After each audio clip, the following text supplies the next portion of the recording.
ഇരു കൈകളും നഷ്ടപ്പെട്ട് ലോട്ടറി തൊഴിൽ ഉപജീവനമാക്കിയ മൂവാറ്റുപുഴ തൃക്കളത്തൂർ സ്വദേശി സജി ലോട്ടറി ലൈസൻസ് പുതുക്കുവാൻ മാസങ്ങളായി ഓഫീസുകൾ കയറി ഇറങ്ങി നടക്കുകയാണ്. സ്വന്തമായുള്ള ലൈസൻസ് പുതുക്കാൻ കഴിയാത്തതിനാൽ മറ്റ് കടകളിൽ നിന്ന് ലോട്ടറി വാങ്ങി വിൽക്കുകയാണ് ഇദ്ദേഹം.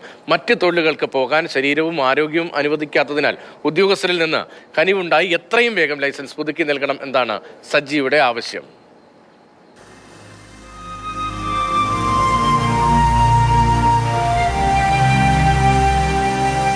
വർഷങ്ങൾക്ക് മുൻപ് ഇലക്ട്രിക് ലൈനിൽ നിന്ന് ഷോക്കേറ്റ ഇരു കൈകളും മുറിച്ചു മാറ്റേണ്ടി വന്നതാണ് സജിക്ക്.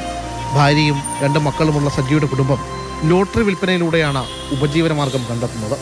കാലിന് വെരിക്കോസ് വെയിൻ വന്ന ആരോഗ്യം മോശമായപ്പോൾ കഴിഞ്ഞ 1 വർഷം ലോട്ടറി ലൈസൻസ് പുതുക്കിയില്ല. ആരോഗ്യം വീണ്ടെടുത്തതോടെ ലൈസൻസ് പുതുക്കാൻ അപേക്ഷിച്ചു. ഉദ്യോഗസ്ഥരുടെ ഭാഗത്തു നിന്ന് ഒരു കനിവും ഉണ്ടായില്ല. കഴിഞ്ഞ 3 മാസങ്ങളായി ലോട്ടറി ഓഫീസിൽ കയറി ഇറങ്ങുകയാണ് സജി. ഏപ്രിൽ പകുതി വരെ ഞാൻ വെയിറ്റ് ചെയ്തു.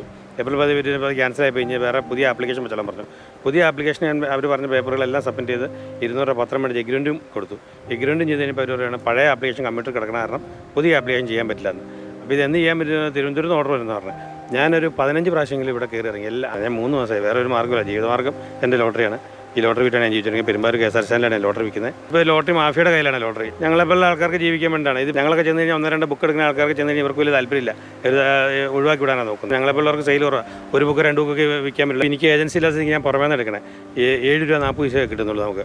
അപ്പോൾ 50 ടിക്കറ്റ് വിറ്റ് കഴിഞ്ഞാൽ 350 രൂപയൊക്കെ നമുക്ക് കിട്ടുന്നുള്ളൂ. ഞാനിങ്ങനെ ഈ ബാഗിനകത്ത് വെച്ചാണ് ടിക്കറ്റ് വിൽക്കുന്നത്. ഈ ബാഗ് പോക്കറ്റ് ഉണ്ട്. ഇതിൻ്റെ ഈ പോക്കറ്റിൽ തുറന്ന് ഈ പോക്കറ്റിൽ വെച്ചാണ് ടിക്കറ്റ് ബസ്സൊക്കെ കയറി വിൽക്കുന്നത്. എന്നെ സംബന്ധിച്ച് ഇതല്ലാതെ വേറെ തൊഴിൽ ചെയ്യാൻ പറ്റില്ല. 100 പേര് എടുത്തില്ലെങ്കിലും ഒരു 50 പേരെങ്കിലും നമ്മുടെ ലോട്ടറി എടുക്കും. അല്ലെങ്കിൽ 25 പേരെങ്കിലും നമ്മുടെ ലോട്ടറി എടുക്കും. ഈ വൈകിലുള്ളതുകൊണ്ട് തൊഴിൽ ചെയ്യുന്നതുകൊണ്ട് പ്രോത്സാഹിപ്പിക്കുന്ന ഒത്തിരി ആൾക്കാരുണ്ട്. എനിക്കൊരു ഉപജീവന മാർഗ്ഗമാണ്.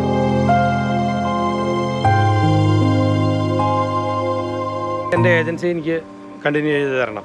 ഉദ്യോഗസ്ഥ തലത്തിൽ തീർക്കാവുന്ന പ്രശ്നമേ ഉള്ളൂ. പക്ഷേ സജിയെ ഇങ്ങനെ ഓടിച്ചുകൊണ്ടിരിക്കുകയാണ്. സജിയെ കണ്ടാൽ ഒരു കരുണയെങ്കിലും ആ ഉദ്യോഗസ്ഥർക്ക് തോന്നേണ്ടേ. മന്ത്രിതലത്തിലെങ്കിലും ഒരു ഇടപെടലുണ്ടായി സജിയുടെ പ്രശ്നം എത്രയും പെട്ടെന്ന് പരിഹരിച്ചു നൽകണം. വിജേഷ് പുതുവാച്ചേരിക്കൊപ്പം ശ്യാമപ്രസാദ് ഉത്തമൻ, മാതൃഭൂമി ന്യൂസ്, കൊച്ചി.